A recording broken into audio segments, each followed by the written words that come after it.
what is PSS, right? So PSS is our professional standard suite. It involves three separate products, but products that can absolutely be utilized together. And we believe that they are much stronger when they're utilized together. So just a quick overview of what PSS is. It's those three products of Power Action. Again, making sure that action reports like use of force, pursuits, all of those administrative functions that our officers or deputies are taking in their workforce nowadays that require that additional review from administration, making sure that we have a way to do that in a streamlined manner with customizable forms and workflows, because we know that each agency has policies and procedures or collective bargaining agreements, state statutes that guide how these things have to be completed and reviewed. And so making sure that we have a platform that supports our customers' needs for that. So again, the highlight there is making sure that we have customizable forms, workflows that can be adapted to streamline the work that you guys do, take some of the workload off of our employees, because we're constantly asking them to do more with less. And then the second product is Power IA. Again, we talked about, simplifying that case management, having those automated workflows. Of course, security and confidentiality is extremely important in IA.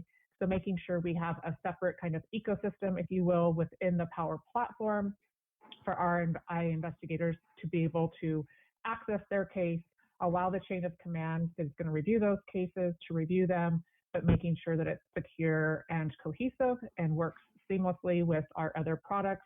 For example, being able to bring in policy from Power Policy, ingest those action reports that might be the impetus for actually opening an IA case.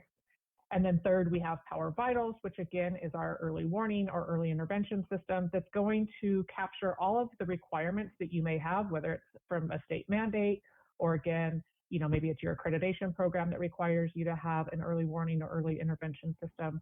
So we want to make sure that we still fill those needs, but also making it much more robust with giving supervisors the tools and access to the information that they can actually give support to their officers earlier and prior to what a traditional early warning system would maybe trigger that alert. And so again, we want to make sure that we feel that our officers and our deputies feel like we've got them covered, and supporting our supervisors and giving them the mechanism to be able to do that. So a big picture, that's what PSS is altogether. And we're going to have Andy talk a little bit more about what Power Action does for us from the reporting standpoint. A little bit later on, we are going to get into the live product, but just wanted to kind of give you a taste of really what the streamline means. It's basically taking it towards something that's not inflexible, being able to customize it and make it fit to you. So how is that done? Well, if it can go from a use of force to even just the use of an ECD. If you want to get granular on your reports, understanding of the information you put in, what you can report on down the road if you're looking at, what happened in the last 90 days, year over year for those comparisons. But it is built off of the information you put in, like I said, so code tables, those are flexible as well. You can go in and modify code tables. You can relabel fields. You even have the ability to customize additional fields if you want a simple free text field or a yes, no answer to make sure you have something locked in, and the ability to even add another code table field that's customizable to whatever report you've created. So wanted to really just give a lot of options, because the one thing that was frustrating was if somebody was out in the field and like, well, I have three choices and this is the one that doesn't really fit, but it's the best answer. No, whoever your agency admin is can go in and make those modifications and make sure that that answer is available for them or whatever they need to select. So you have the ability to really capture what you need to capture to put through on the end of the reporting. Absolutely, thank you. And with IA, really it is about, again, having that secure case management and having a place within a system that we already use. So many of our customers, again, wanted less applications that they needed to log into. And so to be able to have a platform that allows us to do that secure case management within the Power products is huge, and be able to simplify that case management, but still be adaptable to be able to do things like, can I assign a case out to a patrol sergeant for those lower level case investigations, and wanting to make sure that we do that while ensuring that case security. and also in connecting our investigations to our policies. We know that internal affairs, any investigation is going to be started from that policy violation or that alleged policy violation. And so it's a perfect world or a perfect match, if you will, to have our power policy ingested into our power IA so that investigators can look in one place to be able to map, if you will, those allegations and the starting of those IA investigations directly to the policies in a place where they already live. And so having the case management be simplified, giving them vision into what cases they have, having access to those current policies, and of course, ensuring security within the power products is paramount for us. John? Yeah, so when it came to the early intervention software that we were creating here, we took the problem statement that was in the field of strictly being punitive and we flipped it on its head. We said, why don't we make this the most wellness forward focused early intervention system that we can, and change the paradigm of what early intervention really means in public safety. That means recognizing burnout early. And how do we do that? Well, we have two concepts here that are completely new concepts to the field of early intervention. The first one, and I think the biggest one here, is the pulse score. The pulse score is essentially a cumulative score of the stress and the trauma that an officer has seen or experienced throughout their month, year, time in agency. And then we also have multi-indicator monitors, which essentially says, instead of just looking at one single indicator like use of force, let's look at how show of force, use of force, K9 deployment, some of these work it together, and let's create alerts off of that. Now, we also want to quantify stress exposure. Again, talking about the pulse score, we want to know what the officer has experienced. If we can start to paint a picture of what this officer has been experiencing, then we can have better conversations around, hey, how are you doing? Let's care about you as a human being. Let's see what you've gone through. Are you going through anything that needs more attention? This is a supervisor first approach where that the supervisor then can start the conversation instead of forcing the officer to then make that approach. And then lastly, we have the ability to access robust data. We have data sources that connect to your CAD. We have a data source that looks at CAD notes and sees with a little bit of AI if there's any traumatic exposure to those calls. We have it connected with our action reports. We have data sources connected with our internal affairs. And then we can also bring in outsourced data. So if you can export data from any of your other platforms, we can bring it in. Because we really, at the end of the day, want to paint the best picture of what the officer is going through. So the more data, the better we can do that here in this early intervention system. And I'll hand it back over to Andy. Well, here you see all three products again on the professional standard solutions. And what we wanted to show was how each one can stand alone by itself and or each one interacts with another. From the power action, we will demonstrate where, as a supervisor, understanding that everything is roles and permissions based as we get into the product. So depending on what role the person has and what permissions and where they can access this when we log in. But investigation, if there is a bad use of force or a bad foot pursuit or something that needs to be investigated, cases can automatically be pulled over and created. It'll populate everything, all about efficiency. Once that case is either the disposition and adjudication's there, if it's exonerated or sustained, whatever it might be, it can be an indicator that feeds into vitals. Action reports can be threshold based that feed into vitals. So everything's intertwined, whether there's one login, one access area. And like I said, it just depends. If you're a front end user out in the field, you might only see some of the action reports. If you're a sergeant, you might see some additional features based off permissions, and then a lieutenant or higher might have the ability to even provide the dispositions on reports. So we'll probably jump in to the actual product here as well.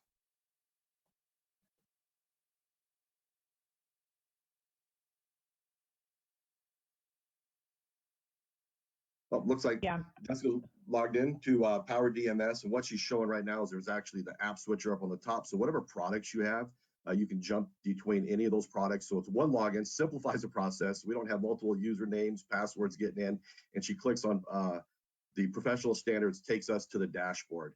So on the dashboard here, she's got two different areas to click on. We're going to address Power Action, and it's going to pop up a couple different buckets. I can see immediately what needs attention, what's in progress, and what's submitted. That needs attention bucket is just that. In there, I'm going to be able to see what reports, and I have a status. And there's a couple different areas of status. One might be needs viewing. That means somebody sent me a report. I'm not an approver. They just wanted me to get eyes on it. It could be somebody in fleet if there was a vehicle collision report. It could be somebody in your armor or your supply if maybe somebody had an expendable, they used their ECD and they need a new cartridge. Or it might just be one of your defensive tactics lead instructors to get eyes on what it was occurring out in the field with some empty hand tactics. Needs approval is going to be one that means I am in the workflow as an approver. I need to go in there, I need to review the report, and depending on what stage it's at in the workflow, I can either approve it, send it to the next supervisor, or I might be at that level where I go in, I approve it, and I close it, and I can put a disposition on that report. The third one that's on there for status is needs edits. That's a report that at some part I sent it up, my supervisor looked at it, kicked it back, added some notes and said, hey, can you maybe add or expand in your narrative, or can you add another witness officer, whatever they saw that needed to be done. So I know that there's some edits on that report. The in progress, a lot of those are going to be draft reports, those that needs completion, something that's been started and something that I can go in and click on a report. And if it hasn't been submitted yet in a draft stage, I can delete it if for some reason I did not necessarily need that report. And then the last bucket there was submitted, and those are just reports that are in the process. So it looks like Jessica clicked on a use of force report. Looking at this, if we click on event on there, it'll take me right into it. I just want to say, look at the top navigation bar. You have event, employee, subjects, others involved, interaction, and review. For the most part, almost all the reports, if there's an event, employee, subjects, and others involved, they're all the same. That interaction is key to what that particular report is. So for this one, the interaction piece is going to be geared towards everything on the use of force side. If it was a vehicle pursuit, it would be geared towards the vehicle pursuit. So it's very similar as you can navigate through, and you can jump from one section to the next. It all depends on what you want to do. She's able to click on it. So if we go back to the event, I can see those green check marks. She actually pre-populated this report and filled it out a little bit earlier, so I know those fields are all complete. That lets me know that that section is done. I can move on. But I just wanted to highlight here the RMS event number and CAD number. If it's connected and there's the integration through the connection into your CAD or RMS, it can start to populate as we can pull over and fill out this report. Once again, streamline efficiency. The data was available somewhere. Why don't we find a way, if we can get it, to start filling out that report just to save that officer or that deputy time if possible. And then there's additional information, and I can continue on to the next part. For the employee, it's whoever's logged into the system is going to populate. However, you do have the ability to fill out the report on behalf of another employee. There are some agencies that require a supervisor to enter all vehicle pursuits. If that's the case, they can put yes, their information, and fill out who they're filling it out for. And it's all connected to their profile. So if we were to change the name, it would populate and pull in the information for that employee. The same thing as if maybe an employee went to the hospital to get some stitches because they were injured and I wanted to start the report to get it going. You have the ability to fill it out on behalf of somebody else. The subject field, that's simple, filling it out for whatever the subject interaction was, a couple options from person to animal, or maybe it's not even applicable. If there's nothing that's on there, you have the ability to select that, and we can add additional subjects as needed. When we go to the bottom, and you can start to populate additional people if there are involved on there as well. The next tab over on there, when we have others involved, this will cover witnesses. It might cover witness officers. And so if we have a partner on scene, you have the ability, if we click witness officer, we can enter the information for that officer. It'll populate. We can go through and continue and add as many as we need to as well. And then that last piece, interaction, that she has on here, basically is you'll start to see, if we go down to, let's go down to underneath Joey Garcia there, the de-escalation techniques. Here, these are multi-selects. When we click on it, we can click on any one. These are just an example of the multiple reports that have code tables that are drop downs that are already available. And the agency admin can enable these or disable them, meaning that they'll either be available to select or else it removes them, and you can add additional ones. So that happens, we can do it here, you can do it on resistance type, response type. I know some agencies on response type don't like the term deadly force. They prefer lethal force. Some might not like communication. It's verbal communication. It's a lot of flexibility that you can change depending on how your policy is already written to make it easy for the officers. Looking at the record actions in sequence, very important. The courts is obviously, as they go and they look at, is the use of force objectively reasonable? What occurred? What did the subject do? What did the officer do in response? Have the ability to go in and just record those. The subject did this, the officer did this, the subject did this, the officer did this. It can tell the story and it's visible. She's clicking on the body diagram right now. On the face, you can do granular on what parts. If she unchecks that, it turns blue. So basically, we really wanted to note if there was action that either caused visible injury, or just as important to note if there's a complaint of injury, although not visible, though that'll be noted in the narrative portion on there. So going through, we can see the sequences, can record a couple different ones, as many as you want. Once we get to the end on the review, you do have the ability to drag and drop. If it's out of sequence, say an officer fills this out, they go and they view the body cam, they look at, hey, this was out of sequence, so they can drag and drop something on there to change the order of the process on there. So that's the last part. And before we get to review, if everything was complete, I know we still have some boxes on the interaction. I can come through here, review my report. It'll show me, and hopefully we left one open. I think we did down below. Anything that has an asterisk right here, field is required. So this is telling me I can't submit the report unless I edit it and I go back and I add these fields. Really helps the first supervisor when he gets it to know that all those fields were completed if that was something you wanted for your agency.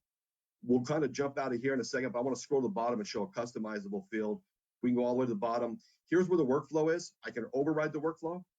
We all know that sometimes a supervisor might take the night off, and if there's another supervisor that responds to the scene, I can override the workflow and add an additional supervisor. So my supervisor might still get it, but then also the supervisor that showed up and maybe did the initial investigation, talked to the subject, viewed the videos, just to get that into the process. All of our reports not only have a submit, but a submit and copy feature, meaning that it can take all the data that's in here and copy it into a brand new report. And what that will do is that'll allow you to give you the event, the employee, the subjects, and others involved already completed on your next report. It'll even copy over the narrative. So if they spent, a good 15 to 20 minutes and have a 3-4 page or paragraph narrative, it can copy over. And it's kind of important to make sure that obviously these reports, there's no contradiction, or we limit that. So the narrative's the same and they can expand or utilize any of that should they see fit. Let's see. I was just going to show the submit and copy here for you. Copy. All right. Yeah. So submit and copy. Now what it's doing is it's taking all that data. It's going to take a second to start to extract and look at everything that was in this particular report. And then a screen will have a pop-up that'll come up and tell us, what do you want to select? Do you want to select the event? Do you want to select the employee? Do you want to select the others involved? Do you want to select the interaction stage or section on there? And to select all, there we go. We can go ahead and select all if you want, and then we'll hit submit our copy. It's going to let us know that that report was submitted.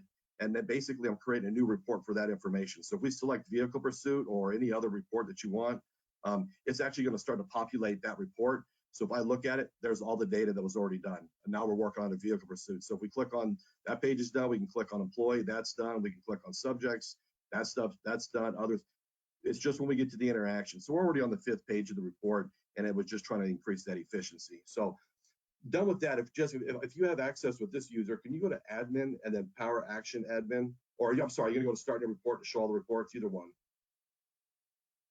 Here we have what we was gonna call, or are called, our 15 standard reports, starting at use of force at the top left, all the way down to line of duty death.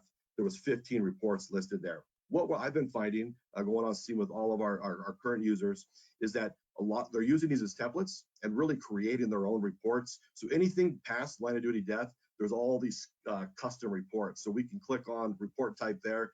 It'll pull up all the custom ones, or we can create custom report. Go ahead.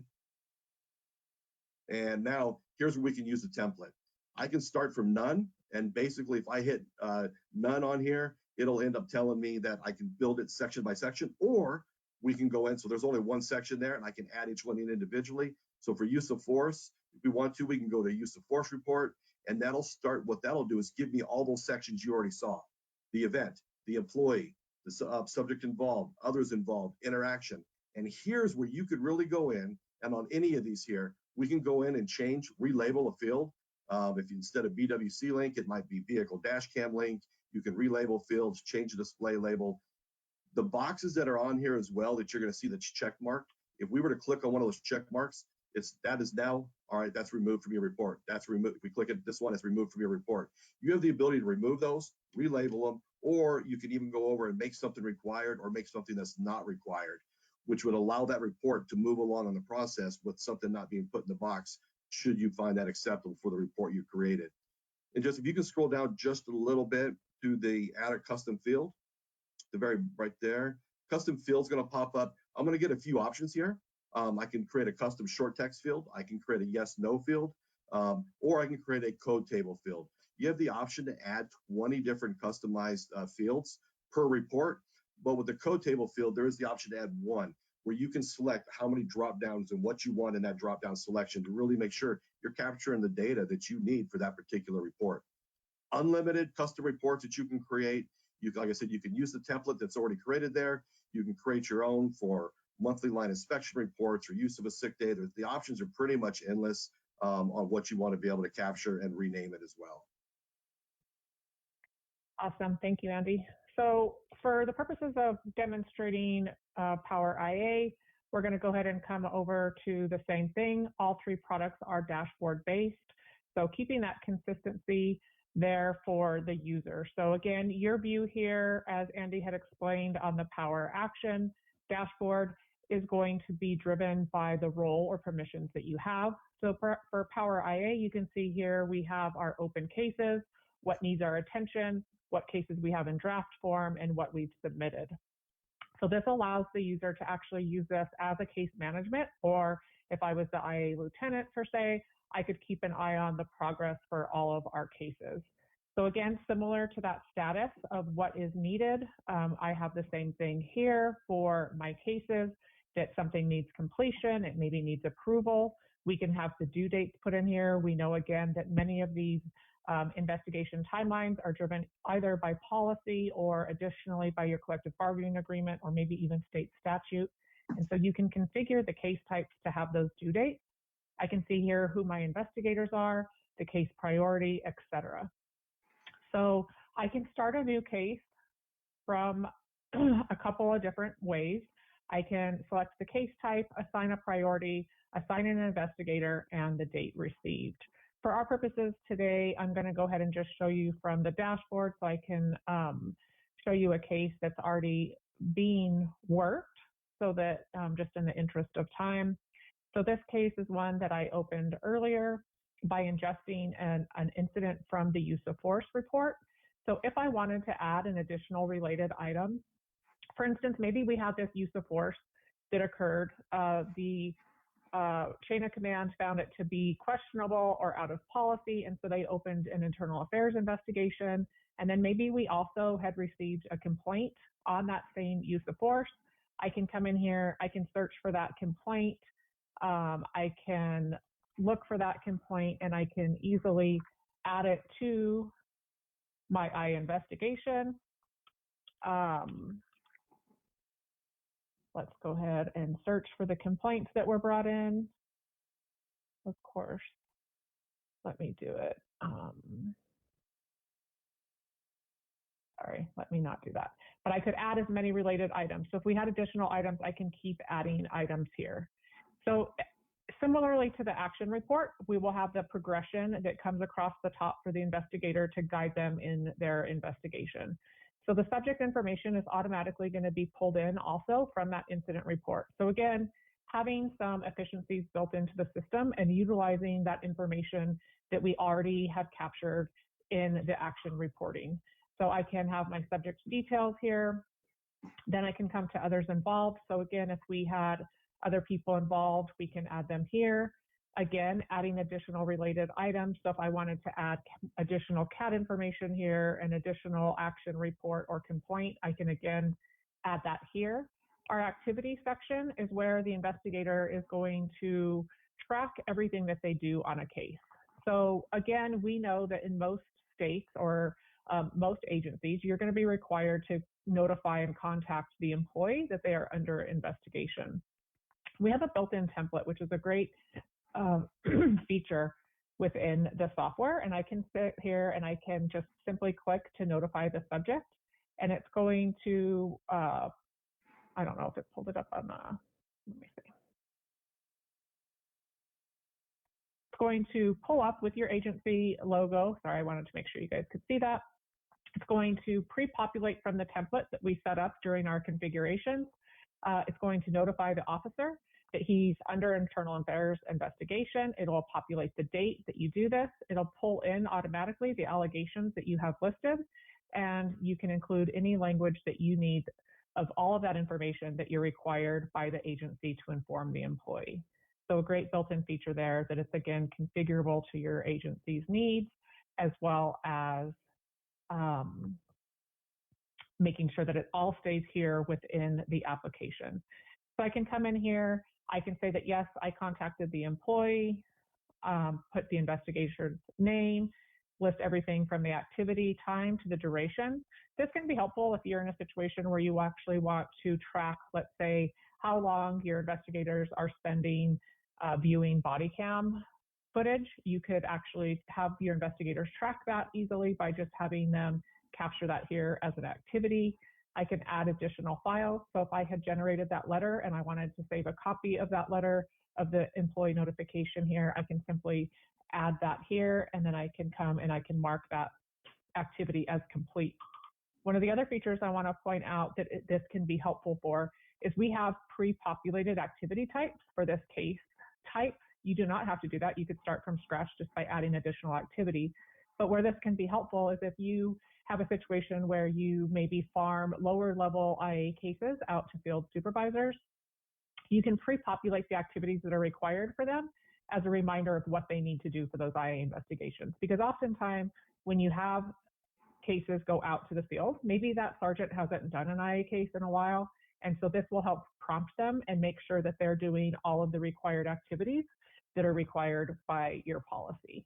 So again, I can finish those activities. And then again, knowing that this is not linear, I can skip back and forth between the sections for an IA case easily. So if I'm during my investigation, maybe there wasn't somebody involved at the beginning and now I need to go back and add somebody, I can always navigate between the different sections. There is an additional section for attachments and links.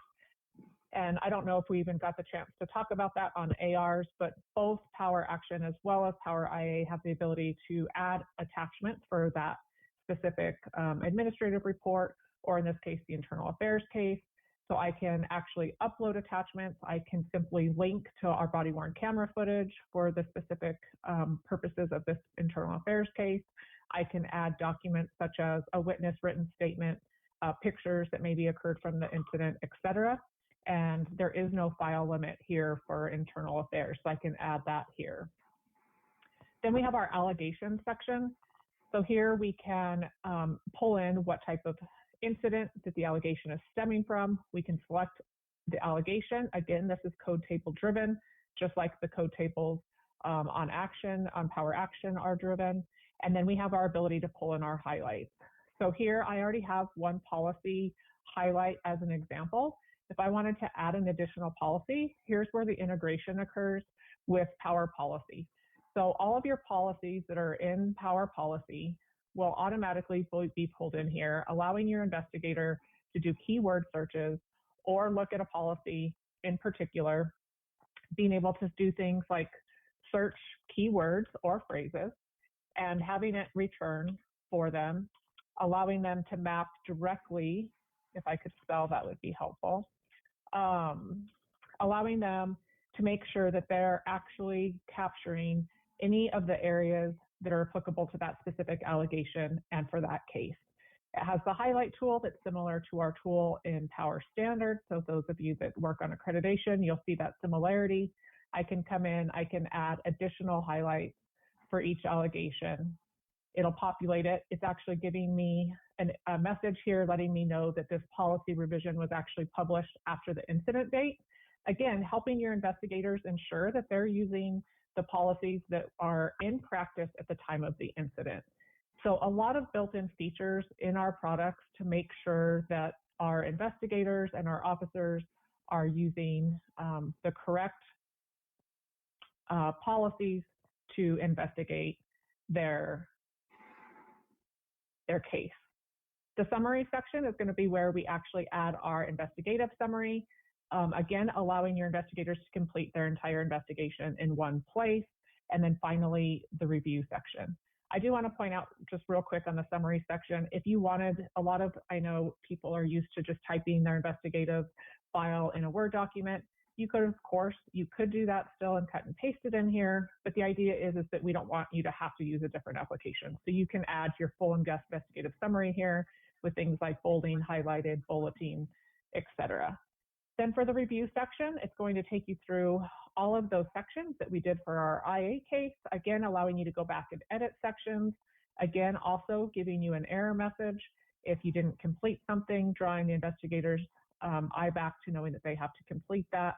And then again, having the established workflows that, again, you can find for agency-specific reviews of your cases. And so that's a quick overview of Power IA. And at this time, I'm going to go ahead and turn it over to Jonathan to present so that he can take us through Power Vitals. Thank you, Jessica. Give us a second while we pull up the Power Vitals screen for you.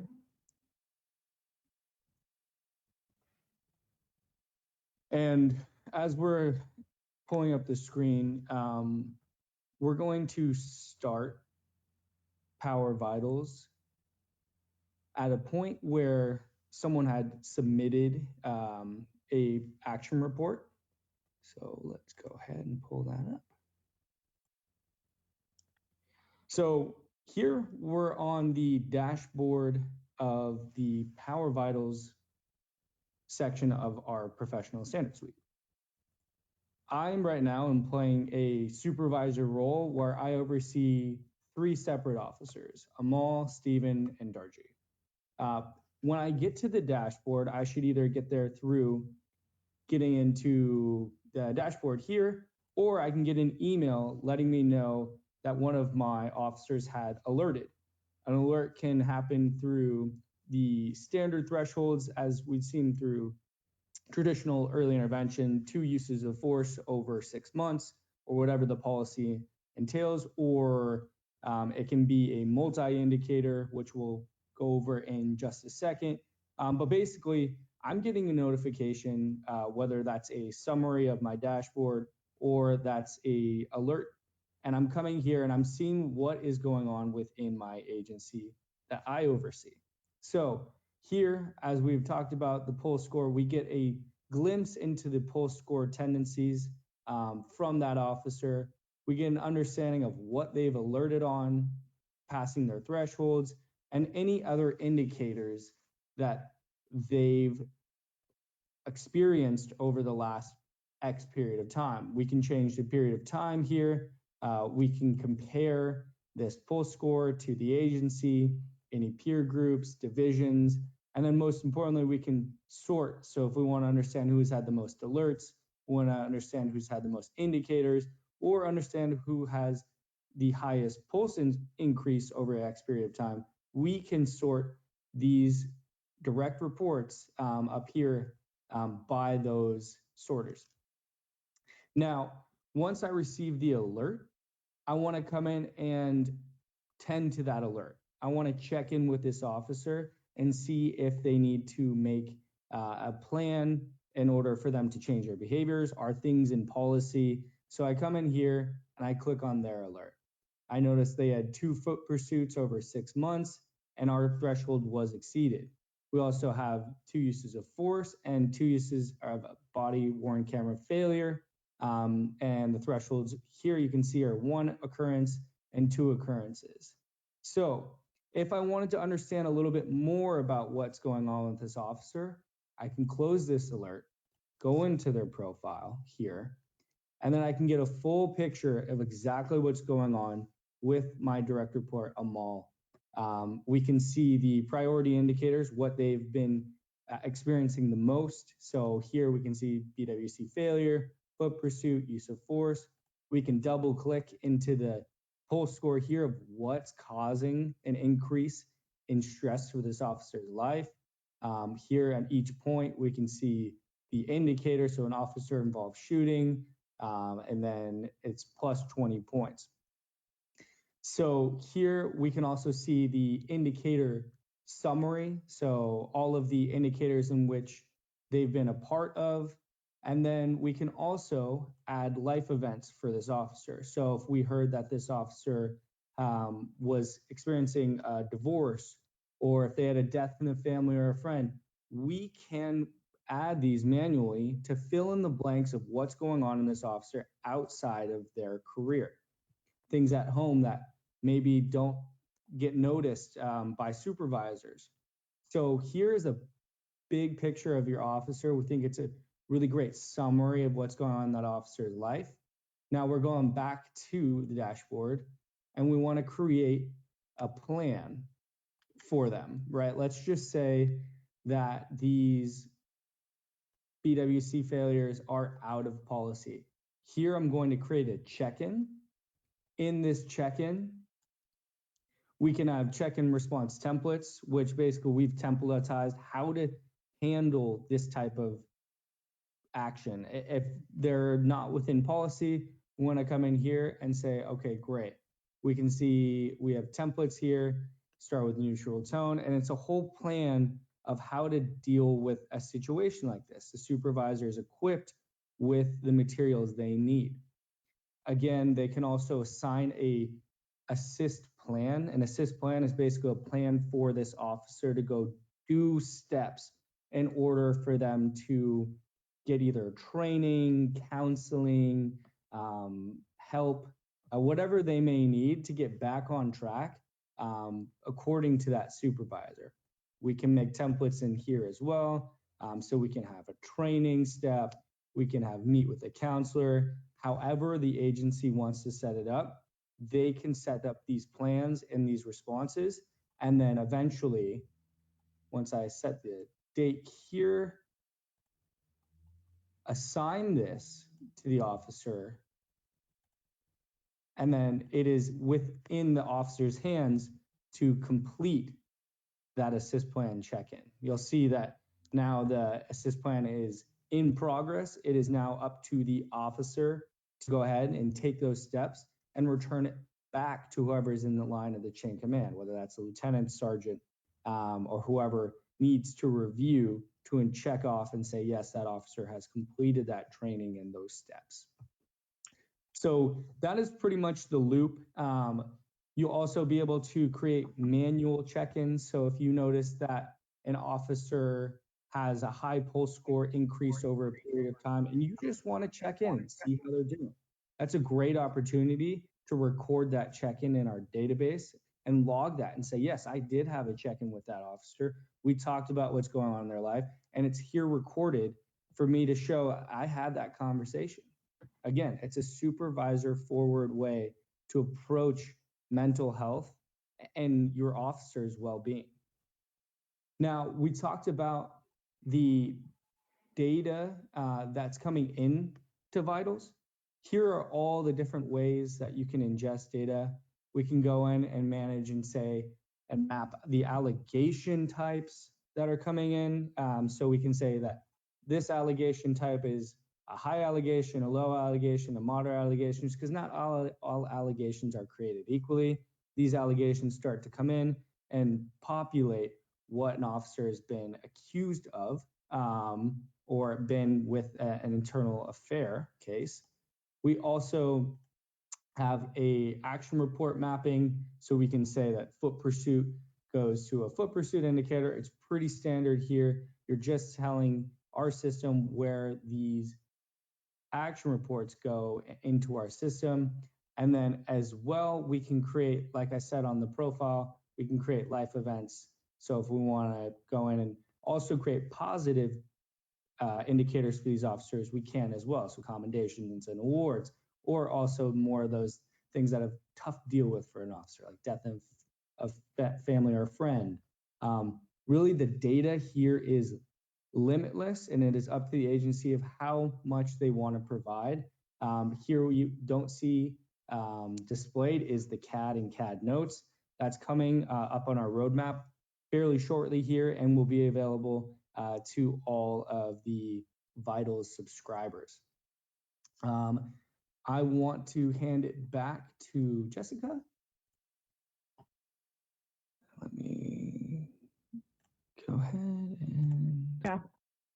Thank you, John, and Andy both for your help in going over the products that make up our PSS, our professional standards suite.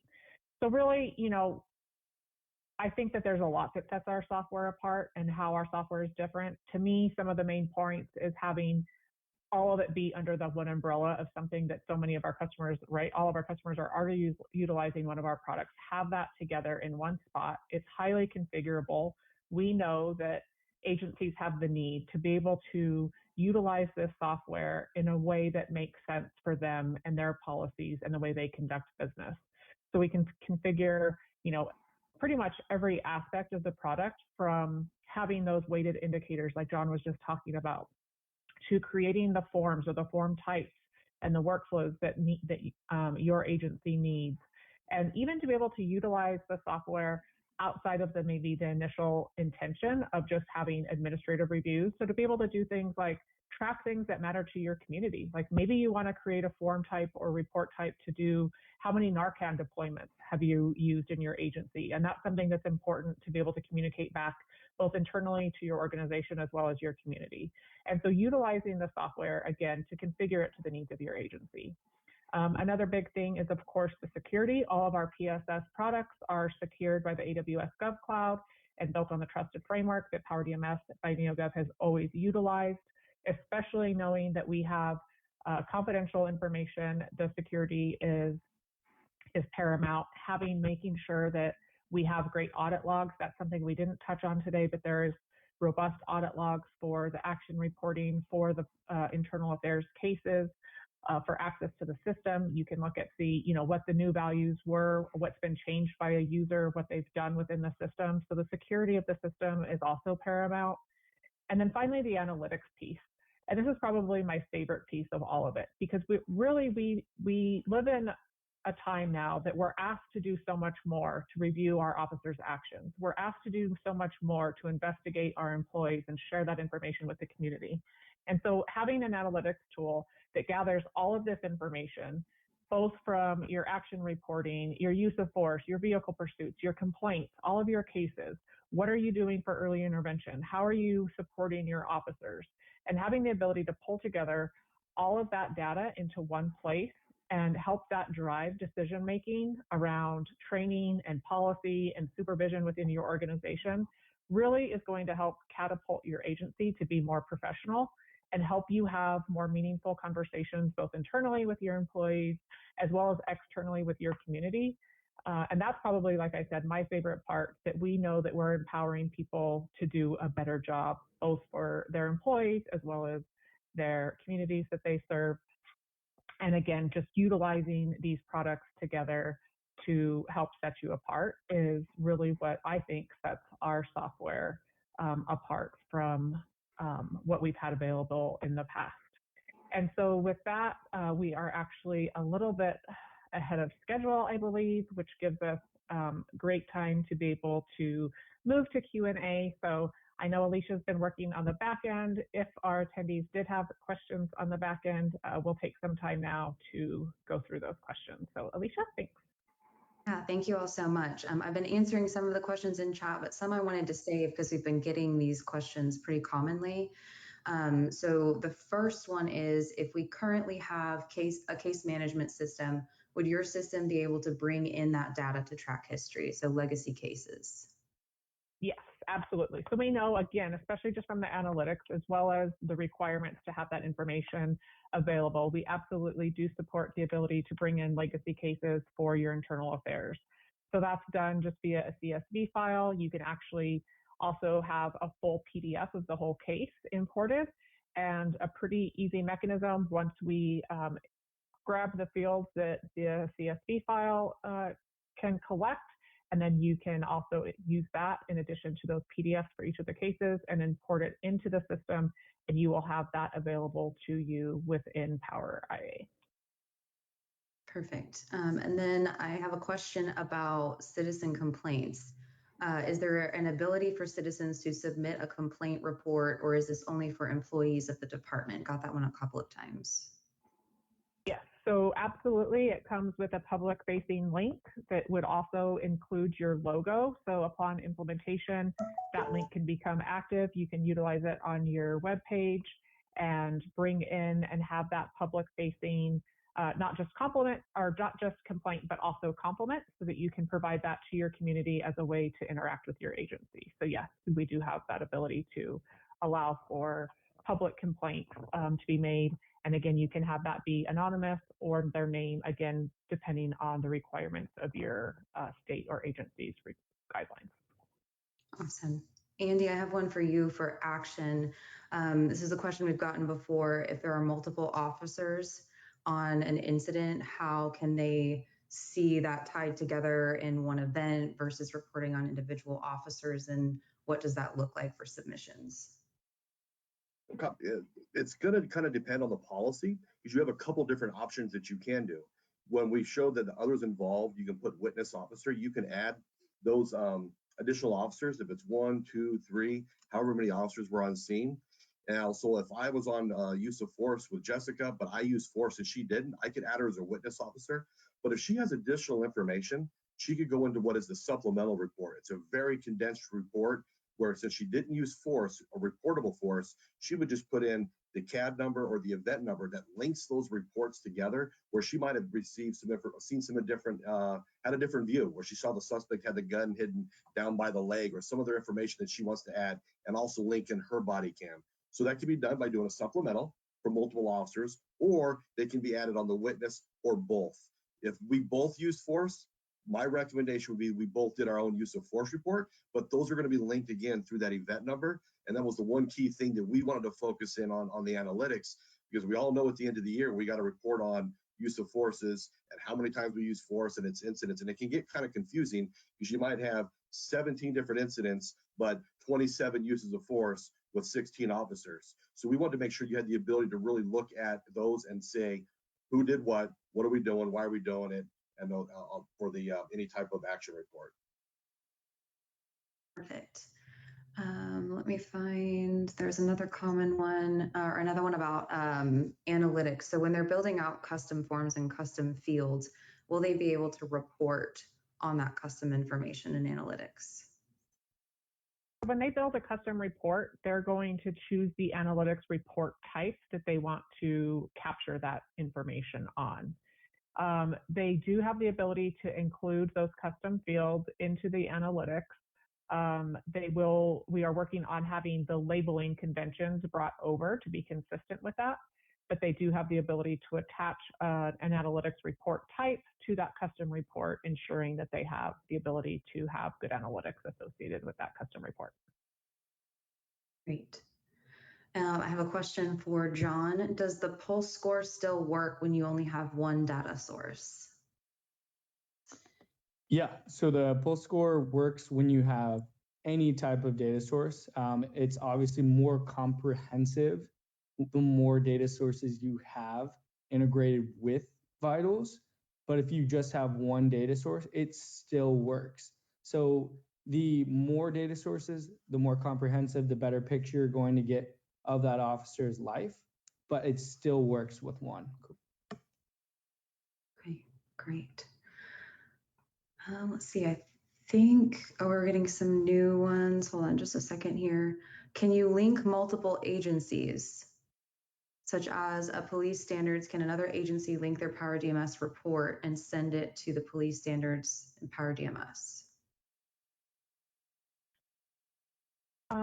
I think if I understand the question correctly, the answer would be no. So if you had, let's say, the need to report it to your post, your use of forces to the post, unless you set it up, we do have the concept of a tenant agency. So if the post was the owner, if you will, of the database or of the Power DMS site, then there would be that ability for the agencies to then directly submit those reports under that tenant admin concept.